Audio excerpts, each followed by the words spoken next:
오늘 말씀 좀 어려우니까 좀 쉽게 말씀을 드리겠지만 집중하시기 바랍니다.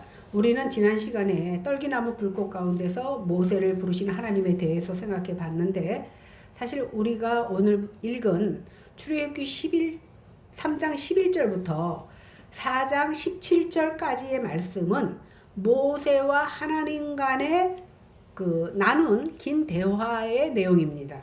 하나님께서 떨기나무 불꽃 가운데서 모세를 부르셨죠. 그런데 하나님의 부르심을 받은 모세는 즉각적으로 순종하지 않고 이런저런 핑계를 대면서 거절합니다. 하나님께서는 이런 모세에게 대화를 통해서 설득하여 출애굽 역사에 쓰임받게 하시는 내용입니다. 바로 그 대화가 오늘 우리가 시작한 3장 11절부터 4장 17절까지의 길게 이어지고 있는데, 이 대화는 성경 전체에서 하나님과 인간 사이에 나눈 가장 긴 대화 중에 하나입니다. 오늘 우리는 이 긴 대화 중에서 11절에서 22절까지의 말씀으로 살펴보도록 하겠습니다. 11절부터 12절 같이 읽겠습니다. 시작. 모세가 하나님께 아뢰되 내가 누구이기에 바로에게 가며 이스라엘 자손을 애굽에서 인도하여 내리이까? 하나님이 이르시되 내가 반드시 너와 함께 있으리라. 내가 그 백성을 애굽에서 인도하여 낸 후에 너희가 이 산에서 하나님을 섬기리니 이것이 내가 너를 보낸 증거니라. 여기서 내가 누구이기에 라는 말로 모세는 자기가 자격이 안 된다라는 것을 하나님께 말씀드립니다. 그러자 하나님께서 내가 반드시 너와 함께 있으리라. 그리고 내가 네 백성들을 애굽에서 인도해 낸 후에 지금 너와 만난 이 산에서 다시 나를 섬기게 될 것이다. 그것이 증거가 될 것이다 라고 말씀하십니다. 그러니까 이 말은 뭐냐면, 내가 너를 보낸다고 해서 네가 네 능력으로 네 백성을 끌어내는 것이 아니다. 네가 나만 신뢰하면 그 일을 할 수 있다라고 말씀하신 겁니다. 하나님의 이 대답에서 나타난 방점이 뭐냐면 내가 반드시 너와 함께 하리라 이 말입니다. 즉 모세가 내가 누구이기에 이 일을 맡아서 할 수 있겠느냐라고 말하니까 하나님이 나는 네가 누군지는 하나도 안 중요해. 중요한 것은 내가 너와 함께해서 너에게 힘을 준다는 거야. 이렇게 말씀하고 있는 거예요. 그리고 하나님께서는 함께 하신다는 증거로 너희가 다시 이 산에서 하나님을 섬기게 될 것이다. 지금 미디안 호렙산이잖아요. 신의 산이라고도 합니다. 이 산에서 네가 나를 만났지만 네가 애굽으로 가서 네 백성들을 끌고 다시 이 산에 와서 나를 섬기게 됐을 때 비로소 아하, 하나님이 역사하셨구나라는 증거를 확신하게 될 거라는 것을 오늘 말씀하고 계시는 겁니다. 하나님께서 함께 하신다는 약속은 출애굽의 사건이 결코 모세의 능력에 의존해서 일어나는 것이 아니라는 것을 명확하게 말씀하고 계시는 겁니다. 또한 이 증거는 모세가 출애굽을 하고 다시 이 산에 와서 모든 백성들과 하나님을 섬기게 될 때에 그것이 증거로 확실하게 나타난다라는 사실입니다. 결국 출애굽 역사에서 중요한 것은 모세 자신이 아니라 하나님이 중요하다라는 것을 계속해서 하나님은 모세에게 알려주고 있는 거예요. 너 중요하지 않아. 내가 너와 함께 한다라는 거야. 그러니까 모세가 다시 하나님께 묻는 것이 13절입니다. 시작. 모세가 하나님께 아뢰되 내가 이스라엘 자손에게 가서 이르기를 너희의 조상의 하나님이 나를 너희에게 보내셨다 하면 그들이 내게 묻기를 그의 이름이 무엇이냐 하리니 내가 무엇이라고 그들에게 말하리까? 참 일하기 싫으니까 계속 변명을 하는 거예요. 모세의 이 질문을 풀어서 보면 하나님, 내가 중요한 것이 아니라 하나님 당신이 중요하다고 한다면 가서 내가 당신이 누구라고 말해야 됩니까? 이렇게 물어요. 이미 하나님께서는 6절에서 말씀해 주셨죠? 떨기나무 불꽃 가운데서 모세를 부르시면서 나는 내 조상의 하나님이다. 아브라함의 하나님, 이삭의 하나님, 야곱의 하나님이라고 말씀하셨습니다. 그런데 우리가 알다시피 사실은 아브라함이나 이삭이나 야곱도 우리와 똑같은 성정을 가진 결함이 많은 사람들입니다. 그러나 하나님께서는 이 결함 많은 인간들에게 하나님이라고 불리우는 것을 부끄러워하지 않으셨어요. 왜 그렇습니까? 그들 자체는 부족하지만 전능하신 하나님을 믿고 신뢰했기 때문에 하나님께서는 그 영광스러운 구원 역사에 그들을 참여시켜 주신 겁니다. 마찬가지로 지금 우리 모두 다 모세를 호렙산에서 부르신 것처럼 우리도 이미 각 삶의 환경에서 우리를 부르셔서 이 자리에 세워놓으신 겁니다. 이처럼 결함이 많고 부족한 우리를 부르시는 하나님의 부르심 자체가 바로 은혜입니다. 여러분들 내가 잘나고 내 의지로 나온 것 같지만 여기까지 나와 앉아있기까지 하나님의 부르심이 있었고 그 부르심 자체가 은혜라는 사실입니다. 그러면 내가 무언가 대단한 일을 하고 주님을 위해서 무언가 열심히 헌신을 하고 있어서 나를 부른 게 아닙니다. 만일 지금도 내가 무엇인가 다른 사람과 다르기 때문에 이 자리에 나와 있다고 생각한다면 모세가 하나님에 대해서 알지 못하고 지금 부정하고 있는 그 모습에서 벗어나지 못하고 있다는 사실입니다. 아무튼 모세는 하나님의 부르심에 순종하지 않기 위해서 핑계를 대고 계속 질문합니다. 이런 모세에게 하나님께서 어떻게 대답하시나 보겠습니다. 14절 15절입니다. 시작. 하나님이 모세에게 이르시되 나는 스스로 있는 자이니라. 또 이르시되 너는 이스라엘 자손에게 이같이 이르기를 스스로 있는 자가 나를 너희에게 보내셨다 하라. 하나님이 또 모세에게 이르시되 너는 이스라엘 자손에게 이같이 이르기를 너희 조상의 하나님 여호와 곧 아브라함의 하나님 이삭의 하나님 야곱의 하나님께서 나를 너희에게 보내셨다 하라. 이는 나의 영원한 이름이요 대대로 기억할 나의 칭언이라. 하나님은 모세의 질문에 대해서 나는 스스로 있는 자다 이렇게 대답합니다. 또 스스로 있는 자가 나를 보내셨다 이렇게 이스라엘 백성들에게 대답하라고 가르쳐 주십니다. 스스로 있는 분, 이것이 하나님의 영원한 이름입니다. 당시 애굽에 수많은 신들이 있었죠. 그러나 그 신들은요 스스로 있는 신이 아니라 사람들이 필요에 따라서 어떤 형상을 만들어 놓고 이름을 지어준 겁니다. 그러면 이 시간 스스로 있는 자라는 그 이름의 뜻을 우리가 좀 더 깊이 생각해 봐야 되겠는데, 여기서 나는 스스로 있는 자다라는 문장이 히브리어로는 에흐예 아시에루 에흐예 이렇게 바로 말합니다. 이제 문맥에 따라서 이 원문을 차근차근히 생각해 보겠는데, 자신의 이름이 무엇이냐고 묻는 모세에게 하나님께서는 자신이 어떤 분인지를 알려주는 겁니다. 우리말 성경에는 아까 14절에 보니까 하나님께서 모세에게 이르시되 나는 스스로 있는 자니라. 그 다음에 이스라엘 자손에게 이같이 이르기를 스스로 있는 자가 나를 너희에게 보내셨다. 그러니까 스스로 있는 자라는 말이 14절에만 2번 나오죠. 그런데 여기서 앞에 나오는 나는 스스로 있는 자가 원문으로는 에흐예 아슈에르 에흐예 이렇게 써 있어요. 똑같은 스스로 있는 자인데, 그 다음에 뒤에 있는 스스로 자는 그냥 에흐예 이렇게 간단하게 써 있습니다. 그래서 유대인들이 번역한 그 번역본을 보면 뭐라고 써 있냐면 나는 에흐예 아시에르 에흐예, 나는 아시에르 에흐예 아시에르 에흐예다. 에흐예가 나를 보낸다 이렇게 돼 있어요. 14절이. 그리고 15절에서는 그냥 여호와 이렇게 되어 있어요. 에흐예와 여호와는 글자는 다르지만 다른 이름이 아니고 내용상 같은 뜻입니다. 그리고 14절 뒤에 나오는 에흐예는 아까 14절 앞에는 에흐예 아시에로 에흐예 그랬고 뒤에 있는 스스로 있는 자는 에흐예만 있다 그랬잖아요. 다시 말해서 그냥 줄여서 말한 거예요. 똑같은 뜻을 줄여서 말한 겁니다. 근데 여기서 아시에르라는 뜻이 뭐냐면 나는 무엇이다. 영어로 말하면 I am이에요. 우리말 성경에 나는 스스로 있는 자라고 해석했지만 정석으로 말하면 뭐냐면 나는 에흐예이기 때문에 내 이름은 에흐예이다.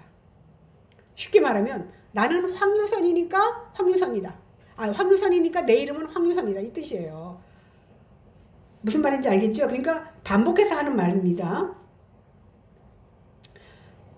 그리고 14절 하반절에는 하나님 이름을 단순히 에흐예로만 사용했지만 아까 말한 똑같은 내용이라는 겁니다. 그러면 15절의 여호와는 무엇입니까?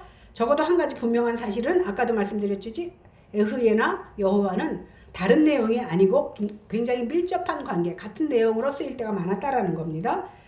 사실 저를 모르는 사람한테 너네 교회 목사님 누구야? 그러면 황유선이야. 이렇게 이름 석자만 들고 그 사람이 나를 알 수 있습니까?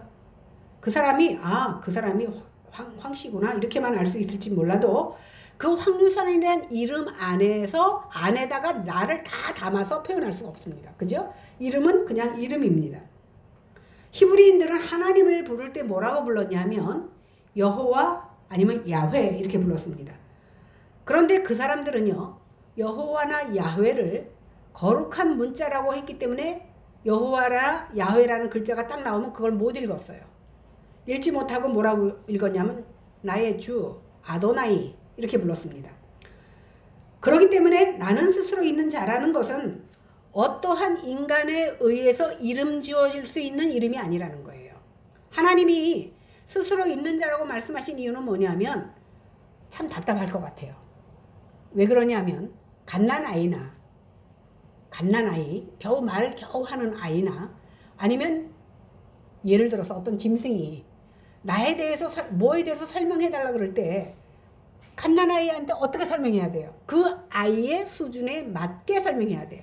여기서 하나님께서 나는 스스로 있는 자다라고 말하는 것은 하나님이 당신을 계시하시는데 인간의 수준에 맞게 그냥 이해하게끔 스스로 있는 자라고 말했다라고 여러분들이 이해하면 돼요.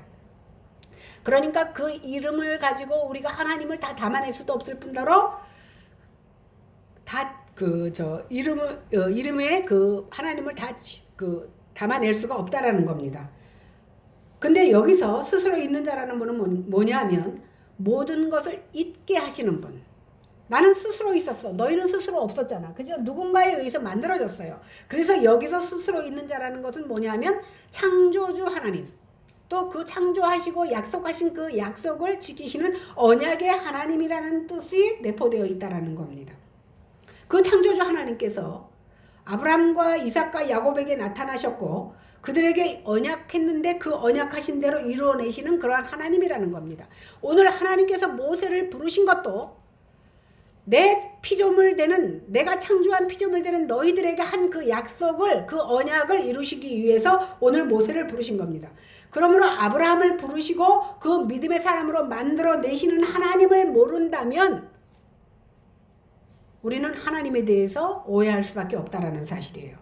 창세기에서는 아브라함과 이삭과 야곱에 대해서 나오는데 이들이 하나님께 선택이 되고 나서 그들의 삶이 어땠습니까? 많은 믿는 사람들이 오해하는 부분이 뭐냐 하면 내가 하나님께 부름받아서 이제 믿는 자가 되었어. 그러면 하나님께서는 나를 사랑하시고 내가 하나님을 사랑하니까 내가 기도하는 것을 하나님은 다 이루어 주신다고 생각합니다. 보세요. 아브라함과 이삭과 야곱이 하나님 앞에 부름을 받고 그들의 삶이 어떻게 되었습니까? 그들이 자기의 뜻이 이루어졌습니까? 아니에요. 그들이 하나님 앞에 부름을 받고 나서 그들에게 약속하신 하나님의 언약이 이루어진 거예요. 하나님의 그들을 통해서 하나님의 뜻을 이루어 나가신 것이지 그들이 하나님을 만났다고 해서 그들의 뜻이 이루어진 게 아니라 많은 사람들이 교회를 나오면서 하나님께서 내 뜻을 이루어 주실 거라고 믿으니까 왜 하나님은 살아계시지 않느냐? 하나님은 왜 내 기도를 들어주시지 않느냐고 항변하고 있는 겁니다.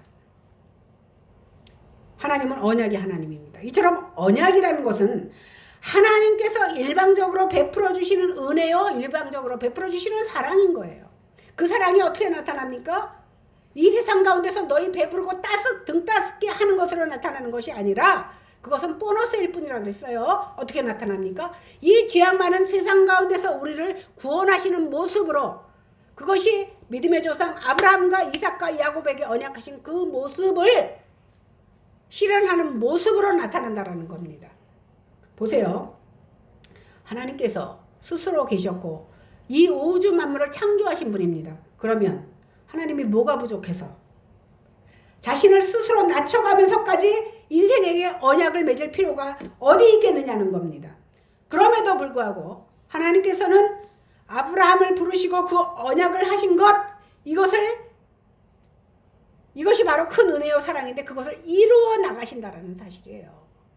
한낱 훅 불어버리면 날아갈 수밖에 없는 그 인생들과 하신 그 언약을 하나님께서는 어김없이 지켜나가신다는 겁니다.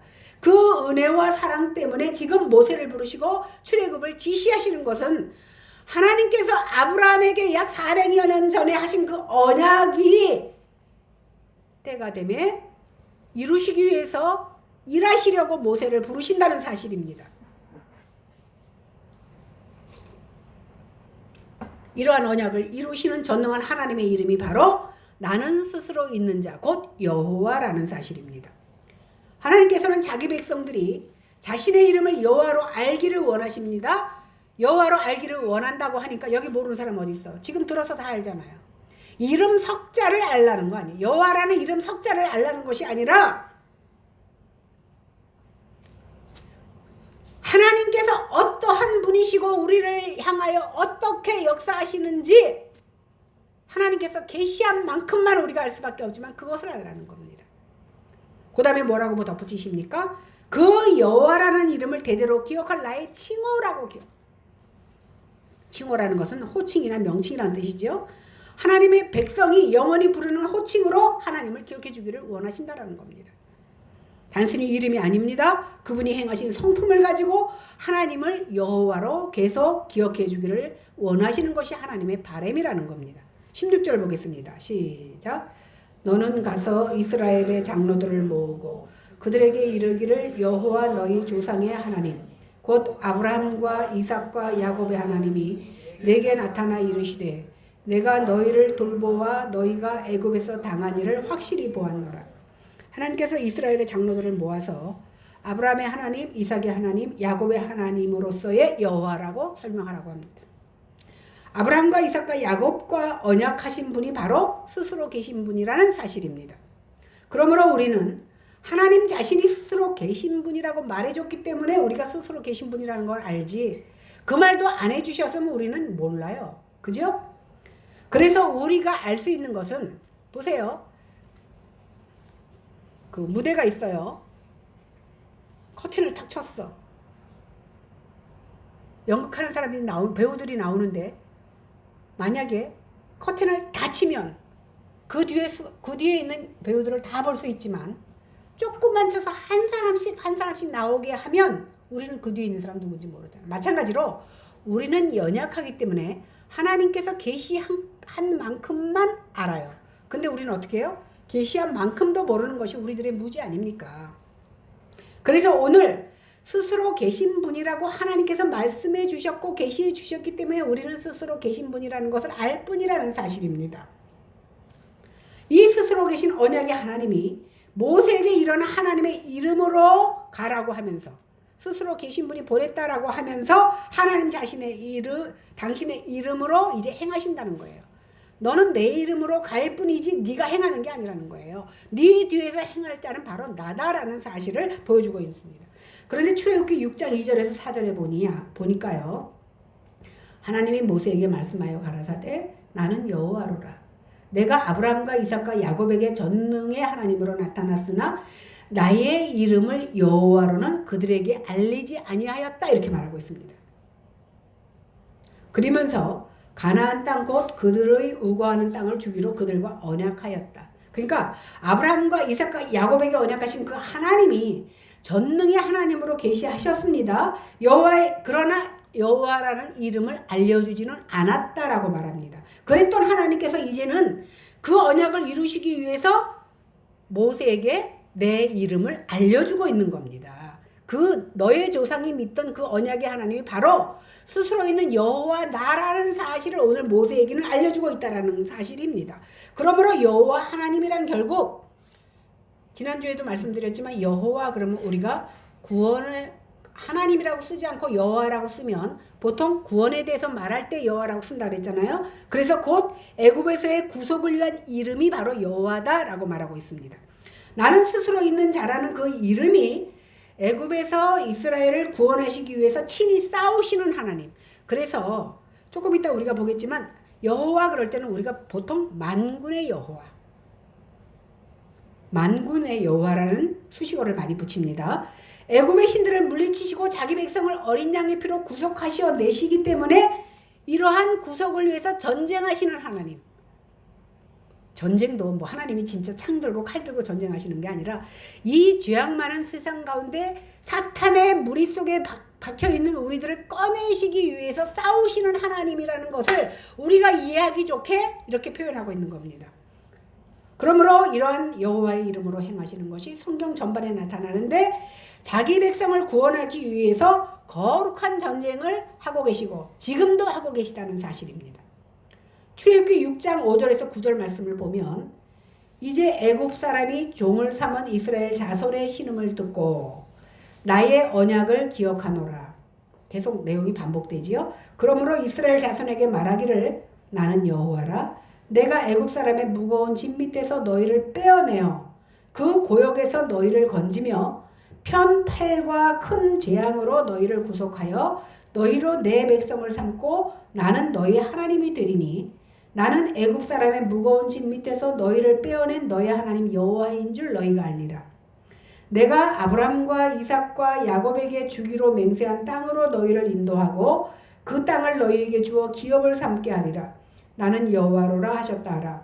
모세가 이와 같이 이스라엘 자손에게 전하나 그들의 마음의 상함과 역사의 혹독함을 인하여 모세를 듣지 아니하였더라. 모세 말을 안 들었다는 거예요. 이 말씀에 보면 하나님께서는 자신의 언약을 기억하시고 이스라엘을 구원해 내십니다. 마찬가지로 모세의 능력으로 이스라엘을 애굽에서 구원하여 내시는 것이 아니라는 거예요. 다시 말하지만 하나님께서 여호와가 되셔서 친히 싸워주시기 때문에 이스라엘을 애굽에서 구원해 내신다는 사실입니다.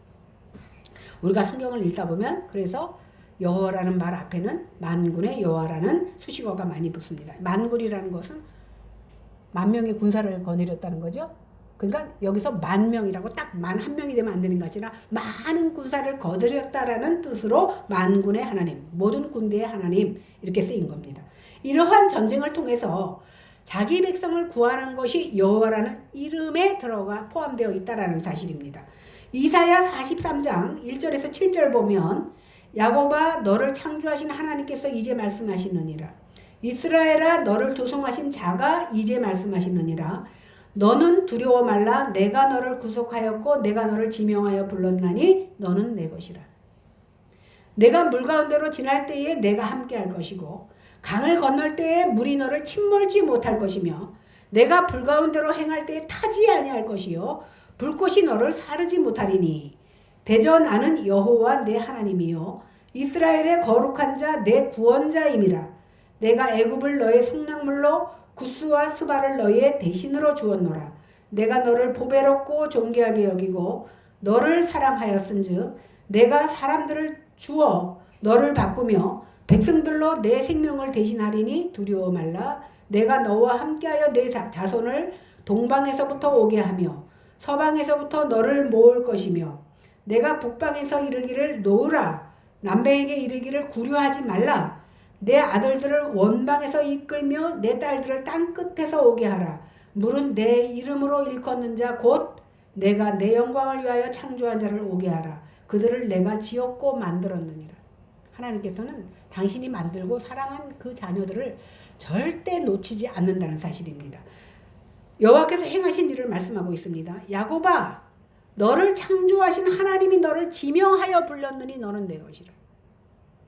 하나님 앞에 너는 내 것이다 라고 부름을 받은 우리들이 얼마나 큰 은혜요 사랑을 받고 있는지 모릅니다. 이렇게 하나님께서는 이스라엘 구원하시기 위해서 애굽을 속량물로 구스와 스바를 대신하여 주면서 자기 백성을 만들어내신 것은 바로 하나님이 영광 받으시기 위해서. 그러니까 하나님 앞에 택자와 불택자가 얼마나 큰 차이인지 몰라요. 이 세상 가운데서는 불택자와 택자가 함께 섞여 살지만 하나님께서는 그들을 속량물로 여기신다는 거예요. 왜? 내가 택한 너를 살리기 위해서 그들을 속량물로 여기신다. 놀랍죠? 지금 믿는 사람이 그러니까 믿는 사람보다 안 믿는 사람의 수가 더 많아요. 그 많은 숫자를 나 하나를 위해서 하나님께서는 사용하신다는 사실을 기억할 때 우리가 얼마나 감사한지 모릅니다. 왜? 하나님의 영광을 위해서. 그러니까 이스라엘 백성의 애굽을 구원해내시는 것도 모세의 영광을 위해서 구해내는 것이 아니라 내가 내 영광을 위해서 너를 사용하겠다라는 말씀이에요. 그러니까 지금 모세에게 설명해 주고 있는 거예요. 17절에서 20절 보겠습니다. 시작.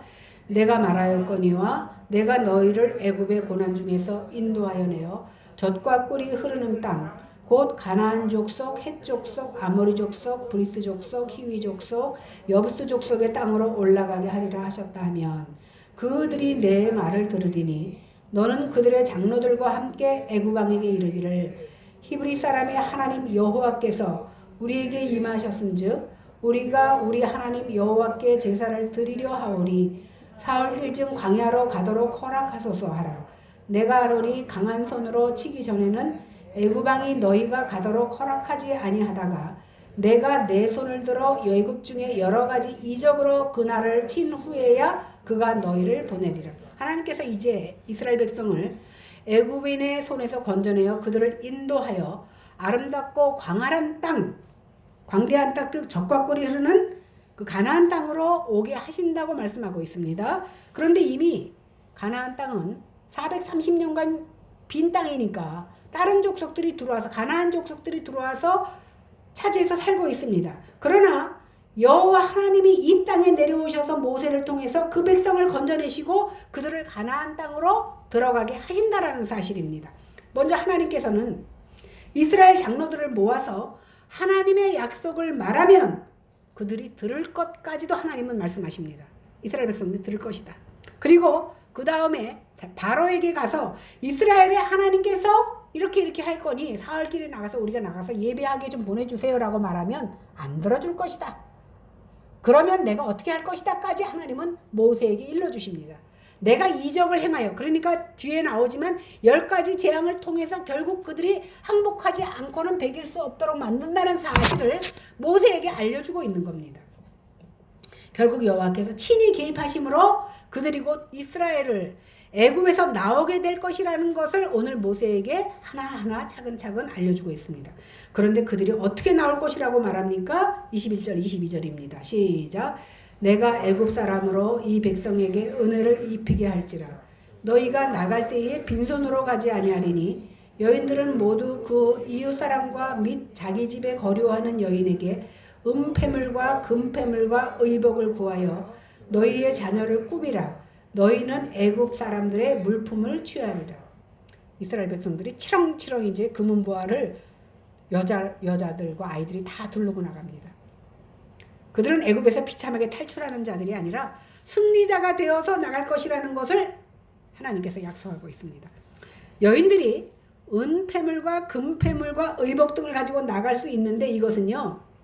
그들이 430년 중에서 200여 년간 노예로 일한 것에 대한 대가로 받고 나가는 것이 아닙니다. 여호와께서 자신의 언약을 이루기 위해서 전쟁한 결과 그들이 졌기 때문에 내어놓은 전리품입니다. 그 당시에는 전쟁을 하면요. 모든 재산과 모든 것을 다 소유했습니다. 그리고 거기에 머물러 살았습니다.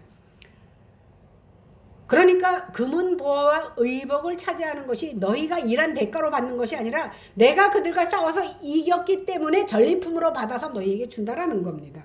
이 말씀이요. 출애굽기 12장 35, 36절에 보면 그대로 나옵니다. 이스라엘이 출애굽할 때 이 예언이 그대로 이루어진다라는 것을 우린 뒤에서 이제 볼 수 있는데 그러므로 하나님의 이름이란 구약에 고정된 이름이 아니라 그 자신의 언약을 이룸에 있어서 지금까지도 우리에게 똑같이 쓰이고 있는 이름이라는 사실입니다. 여호와께서 구원을 베푸시면 전에 흑암에 있던 흑암 중에서 고통하던 자들이 추수하는 날에 즐거움을 만끽하는 것처럼 여러분 농사질 때 얼마나 힘이 듭니까? 그러나 추수할 때 그 기쁨을 우리가 누리면 함께 기뻐할 수 있는 것처럼 그들이 주님 앞에서 즐거워하게 된다는 사실입니다. 그러니까 전쟁할 때는 많은 사람도 죽고 어려움도 당하지만 전쟁에 승리해서 그 탈취물을 다 뺏었을 때 그 기분이 어떠하겠느냐는 겁니다. 우리가 올림픽을 봐도요. 사실 그 학교에서 교내에서 배구대회만 해도 딴반하고 했는데 져봐요. 울고불고 뭐 끌어안고 울고 난리 나잖아. 저는 그랬어요. 중학교 때.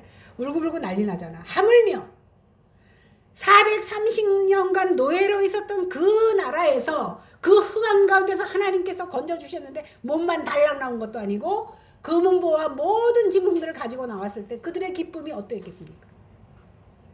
그것까지도 하나님 다 알려주고 계시는 거예요.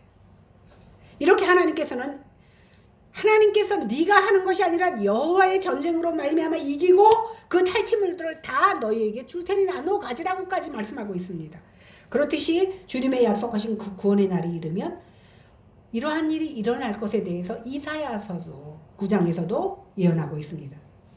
그런데 그 이름이 무엇입니까? 이사야서는 그 구원자의 이름을 한 아이가 우리에게서 낳고 그 아들은 우리에게 주신 바 되었는데 그 어깨에는 정사를 메었다라고 이사야는 고백합니다. 그 이름은 기묘자, 모사, 전능하신 하나님, 영존하시는 아버지, 평강의 왕이라 할 것이다. 오늘은 여호와 스스로 있는 자 그랬는데 오늘 이사야에서는 이름이 많아요.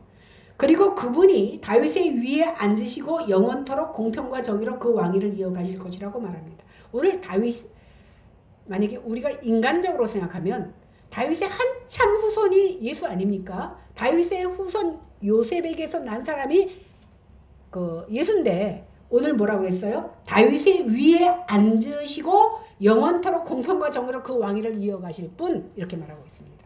이러한 일을 만군의 여호와의 열심히 이루어내신다는 겁니다. 여호와란 나는 무엇이다 이렇게 아까 얘기했잖아요. 그러므로 이 이름이 고정된 것이 아니에요. 오늘 이사야서에 보니까 나는 무엇이다, 기묘자이다, 모사이다, 영존하시는 아버지이다, 평강의 왕이다, 이렇게 사역마다 이름이 다르다는 것을 알 수 있습니다. 이러한 이름으로 오신 분이 누굽니까? 바로 예수 그리스도입니다. 그러니까 오늘 구약을 우리에게 그림자로 주시고 모세를 통해서 나는 여호와 무엇이다 스스로 있는 자이다고 말해주시는데 그 스스로 있는 자가 바로 누구예요? 오늘 신약의 구속을 이루실, 지난주에 말씀드렸잖아요. 그 당시에는 진짜 있는 나라 애굽을 통해서 이스라엘을 구원하시는 것을 보여주셨다면 이 신약 시대에는 죄악된 애굽 같은 세상 가운데서 우리를 구속하여 주시는 것으로 나타내는 것이라고 말씀드렸잖아요. 그죠? 기억하시죠? 오늘 그 평강의 왕이 누굽니까? 예수 그리스도라는 사실을 오늘 출애굽에서 우리에게 말해주고 있다는 겁니다. 그러므로 이 예수님께서 나는 무엇이다라고 말씀하시고 있는 거예요. 그리고 그분이 전쟁에서 승리하셨는데 그 전쟁의 승리가 어디서 나타납니까? 십자가에서 죽으심으로 나타난다라는 사실입니다. 이분이 바로 우리의 주가 되시는 겁니다. 구약에서 여호와를 감히 부르지 못하여서 주 아도나이라고 부른 그 주가 바로 예수 그리스도입니다. 근데 우리는 이미 하나님께서 승리하시고 이루어 주셨기 때문에 마음대로 여호와도 부를 수 있고 아도나이라고 부를 필요 없어. 예수 그리스도의 이름으로 우리는 기도하고 있지 않습니까? 그 주님이 바로 우리가 부르고 있는 예수 그리스도입니다. 그러므로 바른 하나님, 아버지를 전능하신 아버지 하나님으로 섬기는 일이 바로 주 예수 그리스도를 믿는 일이라는 사실입니다. 그러므로 출애굽이란 바로 여호와께서 싸우심으로 자기 백성을 구원해서 선물로 주신 것처럼 오늘날 주의 이름으로 오신 분이 십자가로 승리하셔서 우리를 영생을 선물로 주신 겁니다. 다시 말하면 지난주에 말씀드렸죠. 죄악 같은 애굽에서 구원해내셔서 광야의 여정을 통하여서 가나안 땅에 들여보내셨던 것처럼 그 가나안 땅이 무엇입니까? 하나님 나라, 우리에게는 영생으로 드러난다라는 사실입니다. 이러한 전쟁, 즉 주의 이름으로 행하시는 전쟁에 참여하는 것이 오늘날도 죄악된 세상에 사망의 그늘 가운데 있는 죄의 억제 가운데 있는 우리를 구원하여 주시고 우리를 빛으로 인도하시며 영생을 선물로 주신 것으로 나타난다라는 사실입니다. 그러니까 제가 한 5살 때부터 교회를 나갔어요. 그럼 한 60년 예수를 믿었는데 알고 나갔겠습니까? 제가 50이 넘어서야 비로소 50이 넘어서야 신학을 오래 했음에도 불구하고 50이 넘어서야 비로소 내가 하나님을 몰랐다는 걸 고백하게 되었습니다. 우리 다 예수 잘 못 믿고 믿어. 그러니까 이렇게 믿는 거예요. 제대로 알면 제대로 믿게 되죠. 그러나 우리가 제대로 알지 못하고 믿다 보니까 막연하게 예수 믿으면 구원받는 데더라라고 나오다 보니까 하나님의 하자도 히읗자도 부르기가 부끄러워지더라고요. 내가 하나님을 몰랐다는 사실을 깨닫고 나니까 감히 내 더러운 입술을 가지고 하나님의 하자 히읗 마치 이스라엘 백성들은 그냥 의식에 따라서 그랬지만 차마 하나님을 하나님이라고 부르지 못하고 주 아도나이라고 불렀던 것처럼 감히 하나님에 대해서 쬐끔 알게 되니까 알지 못하고 깝죽댔던 내 자신이 부끄러워서 감히 하나님을 하나님으로 부를 수가 없어지더라는 겁니다.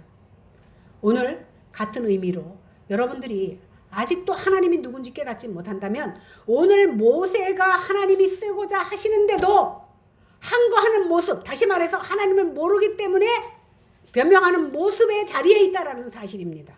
그래서 하나님을 제대로 알지 못하니까 그냥 내 방법대로, 내 모습대로, 내 생각대로 하나님을 믿고 있다라는 사실이에요. 이제 우리가 사는 것은 나의 이름을 위해서 살아서는 안 됩니다. 주의 이름을 영화롭게 하기 위해서 살아야 하는 겁니다. 이것이 진정한 변화받은 모습이요 새로운 피조물 된 모습이는 줄 여러분들 깨달으시기를 바랍니다. 이 시간 성령 하나님께서 우리에게 은혜 주셔서 말씀을 깨닫는 은혜는요 내가 머리가 비상하다고 깨달아지는 거 아닙니다. 자기가 완전히 죽어지고 내가 없어진 이후에 성령께서 역사하실 때 비로소 하나님이 하나님 되심을 깨닫게 되는 겁니다. 이제 그 깨달음이 우리에게 있어서 하나님 말씀을 따라 사는 자들이 되어지기를 주님의 이름으로 간절히 축원합니다. 기도하겠습니다. 하나님의 말씀을 깨닫는 것이 내가 똑똑해서가 아니고 내가 잘나서가 아닙니다. 만군의 여호와께서 죄악 가운데 발을 묶고 사는 저희들을 그 발을 빼게 해주시고 하나님의 은혜와 사랑으로 깨닫게 하여 주셔야만 우리가 하나님을 하나님으로 알 수 있는 것처럼 그 옛날 모세도 스스로 있는 자다라고 가르쳐 주니까 스스로 있는 자까지만 알 수밖에 없었습니다. 그러나 온 성경을 통해서 그 스스로 있는 그 자가 이스라엘 백성을 애굽에서 구원하셔서 광야의 여정을 거쳐서 가나안에 들어가 살게 했던 것처럼 우리를 죄악 많은 세상 가운데서 예수 그리스도가 십자가에서 전쟁에서 이겨주심으로 하나님 나라 백성 되어 하늘나라 백성으로 살 수 있게 된 것을 깨닫는 은혜를 저희들에게도 허락하심을 진심으로 감사합니다. 깨달았다면 이것이 깨달아지면 세상 가운데 우리가 가진 것이 없어도 세상 가운데 비록 인정받지 못해도 하나님께서 나를 인정하고 하나님의 자녀된 것만으로도 기쁨과 영광을 돌리는 믿음이 되는 줄로 믿사오니 하나님 우리 중심교회에 속한 모든 하나님의 자녀들마다 이러한 깨달음과 믿음이 있게 하여 주시옵소서. 감사드리며 예수님 이름으로 간절히 기도했사옵나이다. 아멘.